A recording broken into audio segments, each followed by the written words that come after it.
बिस्मिल्लाहिर्रहमानिर्रहीम। अस्सलामुअलैकुम। जी हाँ, आप देख रहे हैं प्रोग्राम मार्केट लाइव और मैं हूं नदीम मौलवी, आपकी खिदमत में हाजिर हूं स्टॉक मार्केट के तबसरे और तज्जिए लेके। मगर हालात जितने भी हो, जैसे भी हो, दुनिया में कहीं पे भी स्टॉक मार्केट पे उसके असरात जरूर आते हैं। तो बात करते हैं अमेरिका की सदारती इलेक्शन के बारे में। कहा यह जा रहा है कि दुनिया भर की स्टॉक मार्केट आज तेजी में इसलिए है कि अगर जो बाइडेन जीत भी जाते हैं इलेक्शन तो उनके लिए कोई नई पॉलिसी लाना आसान नहीं होगा, क्योंकि डोनाल्ड ट्रंप साहब की जो सेनेट में है वो अक्सरियत है। तो यहां पे ये देखा जा रहा है कि अब जिसे कहते हैं कि जो पावर है वो एक जगह पे नहीं है, बल्कि पावर जो है वो डिवाइड हो गया है।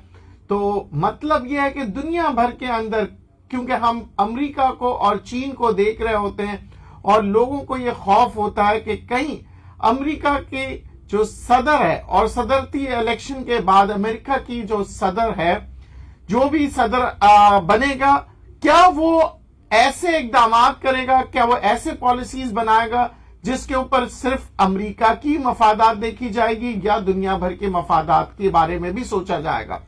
चूंकि अब हालात ऐसे हो गए हैं कि एक जगह पे सेनेट पे डोनाल्ड ट्रंप साहब हैं, दूसरी जगह पे जो बाइडेन है।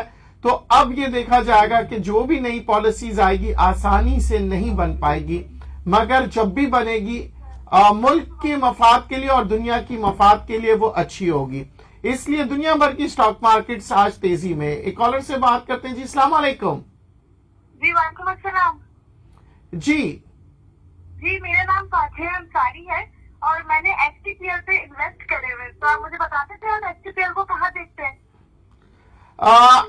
एचसीपीएल इसके बारे में देखिए, मेरी इन डिटेल डेप्थ में जो है ना स्टडीज नहीं है, तो इसके बारे में मैं आपको कल जरूर बता सकूंगा, क्योंकि मेरी ये आदत है जब तक कि मैं खुद कंफर्म नहीं होता मैं किसी को नहीं बताता। जनरल बात बताना कोई कमाल नहीं है, और फिर आपकी क्योंकि इसमें इन्वेस्टमेंट्स हैं, पैसे लगे हुए हैं, आप मुझसे उम्मीद कर रही हैं कि जो मैं आपको बताऊंगा जाहिर है उसके ऊपर आप रिलाई कर रही होंगी। पर मेरी फिर भी अर्ज यह है कि मेरे स्टेटमेंट्स पे कोई भी रिलाई ना किया करे। मैं बड़ी नेक नियति से, खुलूस दिल के साथ आप लोगों को जरूर बताता हूं, मगर कोशिश किया करें कि जो भी मेरी इंफॉर्मेशन हो उसे भी फिल्टर करें, उसे भी दो दफा 3 दफा कहीं से तस्दीक किया करें, क्योंकि आप लोगों के पैसे लगे हुए हैं और मैं चाहता हूं जब आप लोग पैसे इन्वेस्ट करें तो पैसे की रिटर्न आए, आप लोग कमाएं, क्योंकि आजकल के दौर में पैसा कमाना बहुत मुश्किल है। बहरहाल हम बात करेंगे अपने मौजू पे आके दोबारा के सदारती जो इलेक्शंस के जो नताइज हैं अमेरिका के, दुनिया भर में उसके असरात तो अब आप देख ही चुके हैं कि इस वक्त पॉजिटिव आ रहे हैं। पर दूसरी जानिब अगर हम देखें इंटरनेशनल ऑयल मार्केट की तरफ, चाइना की जो सप्लाई है, जो इंपोर्ट्स हैं ऑयल की, वो डिक्लाइन की तरफ आ गई है। इसका मतलब यह है कि इकोनॉमी जो है वो मूव नहीं कर रहा। तीसरी जानिब कोविड-19 की अगर हम बात करें, कोविड-19 का भी जो प्रेशर है वो दुनिया भर में डेवलप हो रहा है, क्योंकि कोविड-19 के केसेस बढ़ते जा रहे हैं और लॉकडाउन की तरफ दुनिया जा रही है। एक कॉलर से बात करते हैं। जी अस्सलाम वालेकुम। वालेकुम अस्सलाम। नदीम साहब, आमिर बात कर रहा हूँ। कल आपसे बात मुकम्मल नहीं हो सकी थी, मैंने 2-3 चीजें पूछनी है। एक तो ये कि आप जो ट्रेडिंग का जो स्ट्रेटेजी बताते हैं, वो अगर छोटा इन्वेस्टर हो जिसके पास कम कीमत वाले शेयर 500 पड़े हों, 100 से ऊपर वाले से 100 पड़े हों, तो वो किस तरह से करेगा? दूसरा मेरा सवाल ये था कि पैसिव इनकम के लिए तो ये बेहतरीन तरीका है, लेकिन अगर हम स्टॉक मार्केट से एक्टिव इनकम क्रिएट करना चाहें तो उसका क्या तरीकेकार होगा? बहुत शुक्रिया। ओके जनाब, छोटे इन्वेस्टर्स के लिए मैं अगेन बात आप लोगों को एक ही चीज बताऊंगा। फॉर्मूला जो होते हैं वो तकरीबन एक ही होते हैं, स्ट्रैटेजी जो होती है वो मुख्तलिफ होती है। जैसे कि मैं अक्सर आप लोगों को कहता हूं, प्रॉफिट टेकिंग करना आप लोगों का काम है, लॉस के जो लेवल निकालना वो आप लोगों का काम है, कि मुझे नहीं पता आप लॉस कितना बर्दाश्त कर सकते हैं। अच्छा देखिए, मैंने अक्सर आप लोगों को एग्जांपल वही दी है, 100 शेयर की देता हूं हमेशा, कि 100 में से 30 शेयर निकाल दें, बाकी जो बच जाएगा फिर 30 निकाल दें। स्टॉक मार्केट में एक जगह आती है जहां पे हम कहते हैं ऑड लॉट, यानी कि जहां एक आप 500 का लॉट होता है, 1000 का लॉट होता है, तो ऑड लॉट के अंदर भी आप काम कर सकते हैं, एक शेयर भी आप ले सकते हैं। ज़हननशी कर लीजिएगा कि ऐसा नहीं है कि स्टॉक मार्केट में आपने 1000 शेयर ही लेना है। स्ट्रैटेजी और प्लानिंग के साथ आप कर रहे हैं तो ऑड लॉट में भी काम होते हैं। दुनिया भर में लोग 2 शेयर भी लेके काम करते हैं और 2 लाख शेयर लेके भी और 2 करोड़ शेयर लेके भी। तो यहाँ पे स्ट्रैटेजीज वही रहती है कि आपने जब बाइंग करनी है तो अपने सारे पैसे एक साथ नहीं लगाने हैं। फर्ज करें आपके पास पैसे ही इतने हैं कि आपने 100 शेयर लिए, तो आप 100 शेयर जो है वो उसको भी डिवाइड कर सकते हैं, 30 शेयर लीजिए और फिर उसके बाद जो है ना फिर आप अपने हिसाब से पॉलिसीज बनाते जाएं जैसे जैसे मार्केट रीड करें। तो मार्केट के अंदर आप देखें जो मेन मैकेनिज्म जो होती है वो होती है कि आपने प्लानिंग कैसे कर रहे हैं, और दूसरी बात खबरों पे रखना है नजर, क्योंकि मैंने आपसे जैसे कि आज के प्रोग्राम में आपको शुरू में ही कहा कि अमेरिका में जो हालात होते हैं उसके मद्देनजर रखते हुए दुनिया भर की स्टॉक मार्केट चलती है, एक अमेरिका दूसरा चाइना। पाकिस्तान के अंदर भी जाहिर है वही मैकेनिज्म चलेगा जो दुनिया भर में चलता है। स्टॉक मार्केट्स दुनिया भर की एक जैसी होती है, सिर्फ कंपनीज फर्क होंगे और उनकी स्ट्रैटेजीज और प्लानिंग और आपने देखा है साइकोलॉजिकल बैरियर्स जो होते हैं वो डिफरेंट होते हैं। ठीक है जी, एक कॉलर से बात करते हैं जी। वालेकुम अस्सलाम।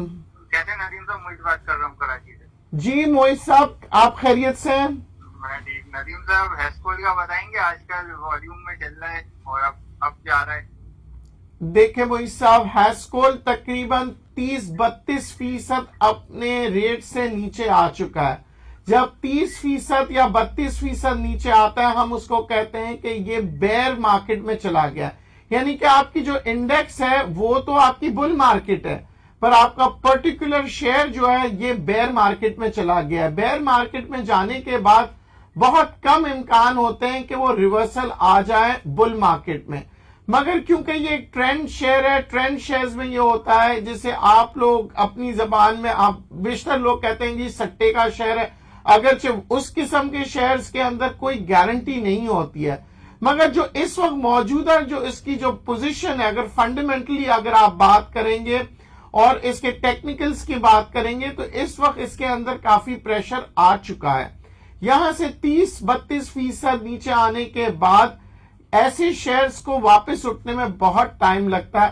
तो अगर आप इसमें फंस चुके हैं तो एक काम कीजिएगा कि यहां से आप 20% या 30% शेयर बेच दीजिए या उसी पैसों में दूसरे कोई शेयर में आप इन्वेस्ट कर लें, क्योंकि देखिए हम यहां पे पैसे कमाने बैठे हैं।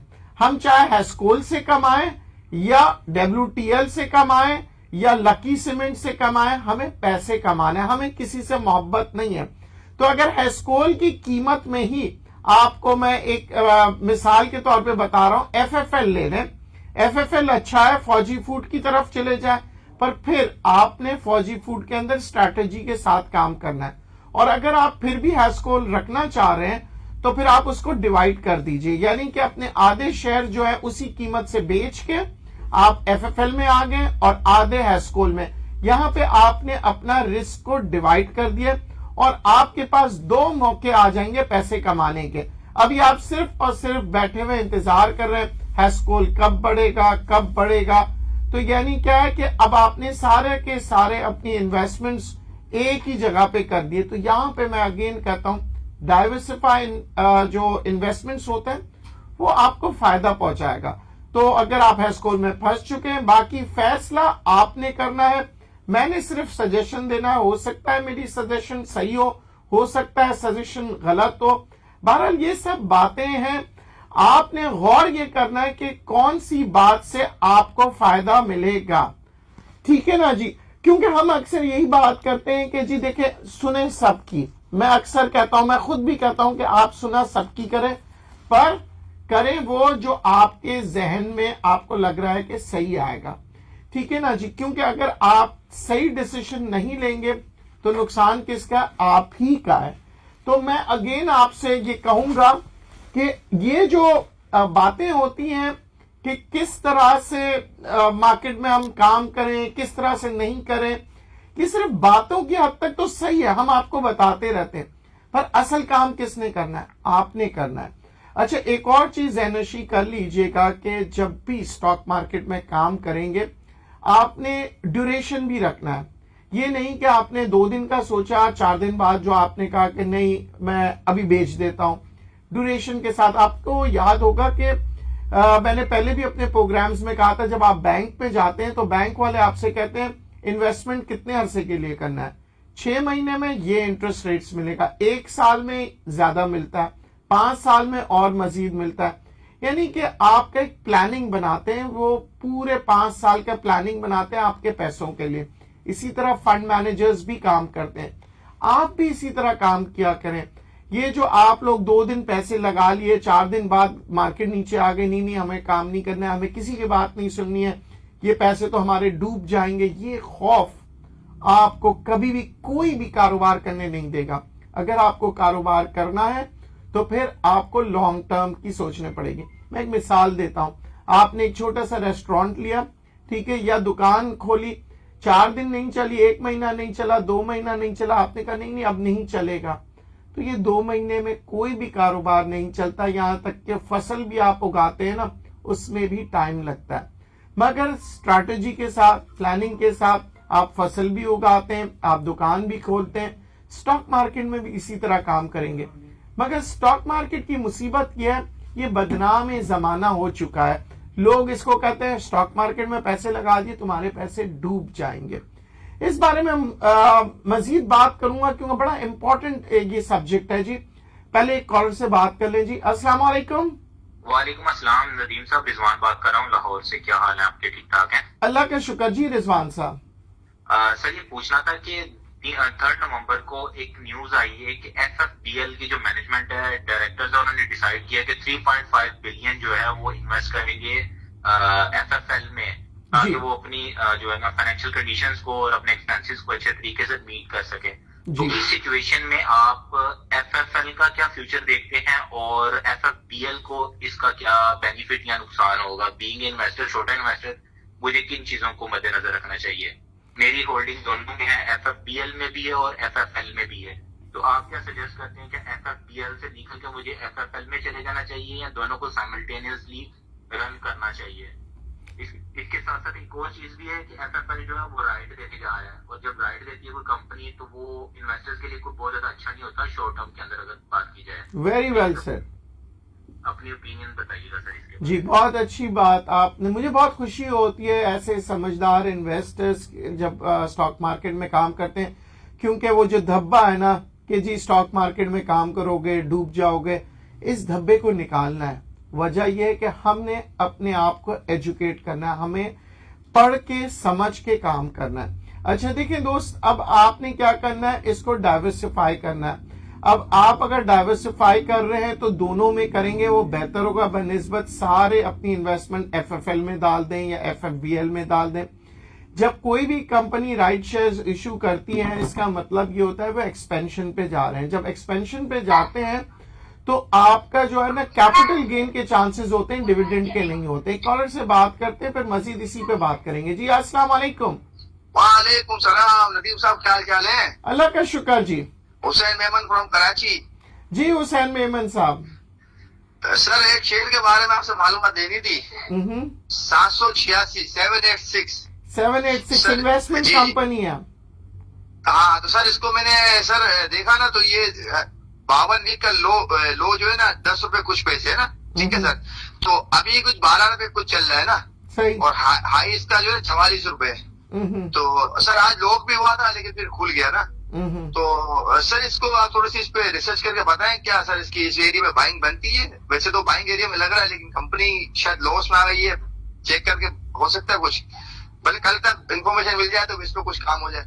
चले मैं इसकी तहकीकात करूंगा, क्योंकि इन्वेस्टमेंट कंपनीज का दारोमदार ये होता है कि उनकी एक तो ट्रैक हिस्ट्री क्या है, यानी कि कई सालों के अंदर उन्होंने क्या कारकर्दगी की है और आगे आने वाले दिनों में क्या करना चाह रहे हैं, क्या उनकी मैनेजमेंट। क्योंकि सबसे पहली बात जो आप चेक करेंगे इन्वेस्टमेंट कंपनीज में कि उनकी मैनेजमेंट कौन है, क्या वो इस काबिल है कि मौजूदा पोजीशन से मजीद और बेहतरी की तरफ ले जाए, या वो इसे बरकरार रखेंगे, या हो सकता है कि ये दोबारा नीचे की तरफ जाए। तो बोर्ड ऑफ डायरेक्टर्स को जरूर देखना पड़ता है, फिर उनकी स्ट्रैटेजीज, उनकी प्लानिंग, उनकी इन्वेस्टमेंट्स कहां, ये मैं बातें आप लोगों को इसलिए बता रहा हूं ताकि आप लोग भी सीख लें किस तरह से रिसर्च करना है, कौन सी कंपनी के बारे में क्या मालूमात हासिल करनी है। तो ये इन्वेस्टमेंट कंपनीज है, इसके अंदर आपने देखना है। फिर इसके अंदर ये भी देखना है क्या लोगों का एतमाद है ऐसी कंपनीज पे। एक कॉलर से बात करते हैं जी। अस्सलाम वालेकुम। वालेकुम सलाम। सर अनवर बात कर रहा हूँ सऊदी अरेबिया से। जी अनवर साहब। जी सर, ये पूछना था कि अगर एक शेयर आपने जो है ना 16 रुपए की बाई किया है और वो 13 पे आ जाता है, तो फिर भी नहीं आपको कॉन्फिडेंस है कि वो ज्यादा नहीं गिरेगा, मार्केट से 12.5 या 12 तक आ जाएगा, तो इसके लिए आपको कौन सी स्ट्रेटेजी अपनानी होगी ताकि आपका लाभ जो है ना वो जल्दी से रिकवर हो जाए? क्योंकि आप उसमें जो है ना 50% उसमें सेल आउट भी नहीं कर सकते हैं, या तो फिर आप दूसरे किसी स्क्रिप्ट को जो है ना वो सेल करके जो है ना उसमें फिर इन्वेस्ट कर सकते हैं ताकि वो ऊपर चले जाए। लेकिन इसकी स्ट्रेटेजी बता दें कि इसमें आप लॉस को किस तरह रिकवर करेंगे। दूसरी बात यह है कि ये ISL और वोगल में कौन सा अच्छा है और फ्यूचर के लिहाज से जो है कौन सा ठीक रहेगा? अच्छा जी, अब आपने एक बात कही कि जी इस मौजूदा पोजीशन में शेयर नीचे जा चुका है, आपको ऐसा लगता है कि मजीद और नीचे नहीं जाएगा। तो कितनी दफा हम ये सोचते हैं कि शेयर नीचे नहीं जाएगा मगर नीचे चले जाता है, और बहुत सी दफा ऐसे भी होता है जो आप सोच रहे हैं वही होता है। तो हर जगह पे रिस्क तो है, तो क्यों ना हम इस रिस्क को डिवाइड कर दें, यानी कि जो कीमत इस वक्त फर्ज करें कि आपने कहा कि 13 रुपए तक चले गया नीचे, आप 13 रुपए का ही कोई और आइटम में कम से कम अपना 20%, मैं नहीं कहता, अब जहां पे आपको रिस्क लेवल कम लग रहा है, अगर रिस्क लेवल कम है तो 10% कम से कम करें, 20% उसको उसी पैसों को उनको बेच के दूसरे शेयर में चले जाए। देखिए जो रिस्क लेवल है, मैं आपसे अक्सर कहता हूं 30% बेच दें, 40% बेच दें। जहां रिस्क बहुत ज्यादा होता है मैं आपको कहता हूं 60% बेच दें। जैसे कि अभी कुछ देर पहले मेरे जो दोस्त हैं उन्होंने फोन किया और मुझसे कहा कि जी हैस्कोल के अंदर मैं फंस गया हूं, मैं क्या करूं। मैंने कहा आप या स्विच ओवर कर दें, या आप ऐसे करें कि 60% बेच दें या 30%, या आपके ऊपर डिपेंड करता है कि आप उसका रिस्क लेवल कहां तक देख रहे हैं। मैं अगर आपकी जगह पे होऊंगा तो मैं जाहिर है मैं समझ रहा हूं कि नीचे से वापस ऊपर चला जाएगा, फिर भी मैं 10% जरूर बेचूंगा। क्योंकि 10% अगर मैंने फर्ज करें मैं गलत भी हो गया, 90% तो मेरे पैसे जो है वो बच जाएंगे। तो कुछ ना कुछ पैसे अगर आपने बचा लिए स्टॉक मार्केट के अंदर, वही पैसे आपको काम देंगे। और दूसरी बात, जो 10% आपने दूसरी जगह पैसे लगाए, अगर वो 100% बढ़ जाता है तो फिर क्या होगा कि आपके जो 90% जो आपके हारे हुए थे पैसे, वो आपने रिकवर कर लिए। इस तरह क्या हुआ कि आपके पास नीचे से हारने के बाद भी जीतने के इम्कानात होते हैं, क्योंकि आपने डाइवर्सिफाई कर दिया। और वो याद रखिएगा, वो जो 10% है ना, वो आपके 90% का नुकसान भी पूरा कर सकता है अगर वो 10% 100% में चले जाती है, यानी कि तेजी में। तो मार्केट है, मार्केट के अंदर कुछ भी हो सकता है। अच्छा, लोग क्या करते हैं कि सिर्फ और सिर्फ स्टॉक मार्केट के कंपनीज के बारे में ही पढ़ रहे होते हैं।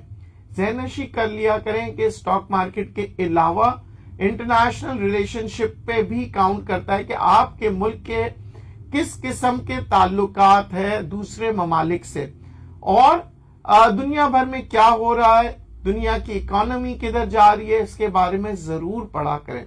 अगर हम अपनी सीमेंट इंडस्ट्री की बात करें तो अभी ये कह रहे हैं लोग कि जी सीमेंट इंडस्ट्री में जो है ना इंक्रीज हुआ है, खासतौर पे अगर फिगर्स की मैं बात करूं, कह रहे हैं जी 16% जो है ना इसके सेल्स में इंक्रीज हुआ है और 11% एक्सपोर्ट्स में सेल्स में इंक्रीज हुआ है। ये साल की मैं बात कर रहा हूं, वैसे अगर मंथली पे हम बात करते हैं तो काफी इसके फिगर्स बहुत ऊपर जा रहे हैं। और दूसरा, इसकी एक और ये खबर मेरे पास आई है कि तकरीबन 109 बिलियन का काम शुरू होने जा रहा है। 114 प्रोजेक्ट बाकायदा रजिस्टर हो चुके हैं और वो प्रोजेक्ट्स के ऊपर 109 बिलियन रुपए लगेंगे। यानी ये जो प्रोजेक्ट स्टार्ट हो गए, क्योंकि रजिस्टर हो चुका है, तो इसका मतलब क्या हुआ, ये इन प्रोजेक्टों में सबसे ज्यादा किस चीज की जरूरत पड़ेगी? सीमेंट की, स्टील की, मुख्तलिफ अशिया जो है ना इसके अंदर इस्तेमाल होंगे। तो स्टॉक मार्केट के अंदर आप देखेंगे कि सीमेंट के अंदर दोबारा से तेजी आएगी। अच्छा, इन प्रोजेक्टों के पीछे फाइनेंस कौन कर रहा होता है? जाहिर है बैंक। तो बैंक के अंदर भी आपको तेजी नजर आएगी। तो अब आप देखें, मैंने किसी एक सेक्टर को लेके मैंने उसको कनेक्ट किया। ये मैं आप लोगों को सिखा रहा हूं, क्योंकि अगर आप लोग ये सोच रहे होंगे कि भाई ये सीमेंट ही का होगा, नहीं, जरूरी नहीं है कि सिर्फ सीमेंट ही इससे तरक्की करे, बैंकिंग सेक्टर भी। क्यों? क्योंकि मॉर्गेज सिस्टम है। मॉर्गेज सिस्टम क्या इंट्रोड्यूस हो रहा है कि 20 साल के अंदर आप जो है इसकी कीमत अदा करें और आप काइबोर +2 पे जो है ना कर्जा ले लें। तो ये देखिए, आप जब काइबोर +2 पे जाएंगे तो फायदा किसका है? बैंक का है, आपका है और कंस्ट्रक्शन कंपनी का। एक कॉलर से बात करते हैं जी। अस्सलाम वालेकुम। वालेकुम सलाम। नदीम साहब, एक और बात पूछनी थी आपसे। जी सर, ये कल आपने बात की थी, कल मैं खोल नहीं कर सका, काफी कोशिश की। सर, ये म्यूचुअल फंड जो होते हैं सर, तो सर इसके अंदर अगर थोड़ी सी इन्वेस्टमेंट लगा दी जाए तो सर आप कौन सा रिकमेंड करेंगे, कौन सी कंपनी पे जाना चाहिए? थोड़ा सा अगर गाइड कर देंगे तो आसानी होगी। अटलस भी है और मीजान भी है, और भी होंगी, हमें तो आइडिया नहीं है, लेकिन अगर आप थोड़ी सी सजेशन दे देंगे तो आसानी हो जाएगी। मैं आपको मैकेनिज्म बता देता हूं। सबसे पहली बात ये कि कोशिश करें कि ये काम आप खुद सीखिए, क्योंकि ये काम जब आप सीख लेंगे तो आपको म्यूचुअल फंड्स की जरूरत नहीं पड़ेगी। ये उन लोगों के लिए होता है जो कि ज़ईफ हो जाते हैं, उनके मतलब दिल नहीं हो रहा होता है इन्वेस्टमेंट करने का, ट्रेडिंग करने का। वो चाहते हैं बस किसी को पैसे सुपुर्द करके माहाना जो है ना कोई फायदा उठा लें इसका। मगर नुकसान भी होता है म्यूचुअल फंड्स में, ये ज़हन नशी कर लीजिएगा। और बैंकों में भी नुकसान होता है, मैं आपको कई प्रोग्रामों में बता चुका हूं। यानी कि आप जो 100 रुपए रखवाएंगे बैंक के अंदर और फिर आपको रिटर्न दे रहा होगा फर्ज करें 10% भी, मगर उस 100 रुपए की जो अहमियत है वो दिन ब दिन कम होते जा रही है। यानी दुनिया भर में महंगाई हो रही है, चीजों की कीमतें बढ़ रही हैं, तो आपका जो रुपया है उसकी कदर में इजाफा नहीं होता जब आप बैंक्स में रख रहे होते हैं। तो तिजारत में फायदा है और ये आप तिजारत कर रहे हैं।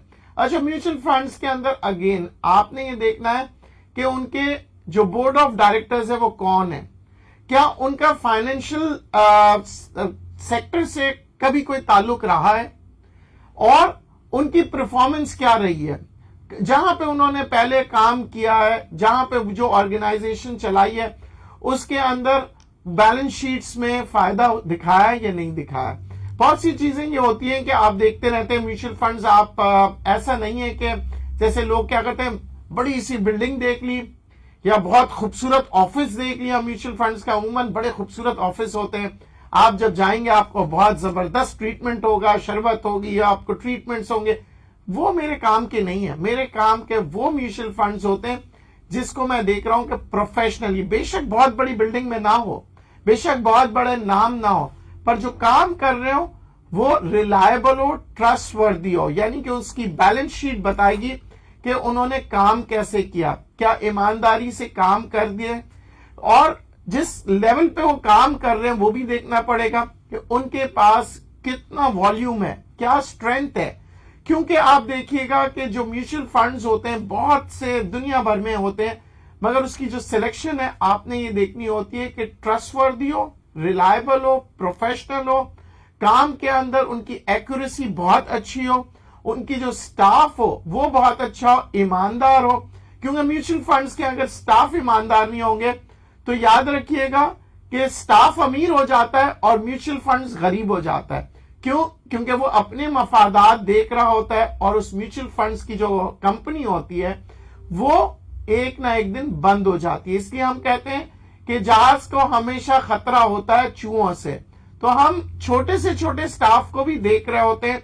अच्छे म्यूचुअल फंड जो है हमेशा अपने स्टाफ पे नजर रखते हैं। वो ये देख रहे होते हैं कि वो किस तरह की ट्रेडिंग कर रहे हैं, किस तरह से इन्वेस्टमेंट्स कर रहे हैं, क्या वो स्ट्रैटेजिक इन्वेस्टमेंट्स कर रहे हैं, उनकी जो लॉजिक्स हैं वो क्या है, उनके जो पोर्टफोलियोज वो किस तरह से मेंटेन कर रहे हैं, रिसर्च का फायदा कैसे उठा रहे हैं। अगेन एक बात आपसे कहूंगा, रिसर्च तो हर एक कर रहा होता है, हर एक इंसान करता है, उसको एनालाइज करना यानी कि उसके बारे में समझना वो बड़ी इंपॉर्टेंट बात है। आप लोगों के पास रोजाना आप देखते हैं फेसबुक पे, ट्विटर पे, हर जगह से रिसर्च आ रहे होते हैं, कोई 4 पेज के, कोई 2 पेज का, कोई बहुत ही ब्रीफली बता रहा होता है। पर आपने ये देखना है कि इस रिसर्च का मुझे क्या फायदा होगा, इस स्टॉक्स के अंदर जो वो आपको बता रहे हैं उसका विजन क्या है, यानी कि सोच। जैसे कि मैं आज आपसे कह रहा हूं कि आज जो है बहुत मार्केट अच्छी गई, 700 पॉइंट अच्छी गई, आप लोग बहुत खुश है, पर मैंने ये नोट किया कि इसके अंदर आज वॉल्यूम मजेदार नहीं था, तो मुझे थोड़ा सा लगा कि मुझे जैसे सस्पिशियस होने लगा कि वॉल्यूम क्यों ज्यादा नहीं आ रहा, जबकि मार्केट अच्छी चल रही है, मार्केट तेज है। फिर मैंने देखा जी कौन से सेक्टर्स काम कर रहे हैं। अच्छा, काम करने के अंदर मैंने देखा जी आज जो सबसे ज्यादा जो आ रहा है वो ऑयल सेक्टर। अच्छा, ऑयल सेक्टर को फिर मैंने इंटरनेशनल मार्केट में देखा, तो इंटरनेशनल मार्केट में जो है वो दबाव आ रहा था, ठीक है नहीं। कल की मार्केट मैंने मॉनिटर की तो कल की मार्केट में बहुत तेजी थी। फिर मार्केट जो है दोबारा कल की मार्केट की तेजी ने कल पाकिस्तान स्टॉक मार्केट के ऑयल मार्केट को टच भी नहीं किया। तो यानी ये था कि कल की जो इफेक्ट्स थे आज सुबह पाकिस्तान की ऑयल मार्केट ने लिया, पाकिस्तान स्टॉक मार्केट के अंदर।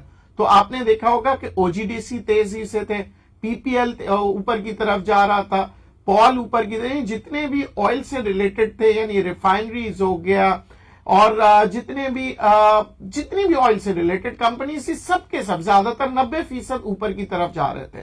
पर क्या कल आने वाला जो कल है मार्केट तेज आपको दिखाई दे रही है? मैं समझता हूं कि कल मार्केट में हो सकता है प्रेशर आएगा, ठीक है जी। आप क्योंकि आज आप 700 पॉइंट की तेजी देख चुके हैं, आपका जो मूड बन रहा है वो ये है कि जी कल बहुत तेज होगा। अब ये हो सकता है कि मैं कल गलत हो जाऊं, ठीक है जी, क्योंकि जितने भी मैं लोगों से बात कर रहा हूं कह रहे हैं जी हमें तो मार्केट बहुत तेज नजर आ रही है। मैं समझ रहा हूं कि कल हो सकता है कि मार्केट में थोड़ी बहुत आप प्रेशर देखेंगे।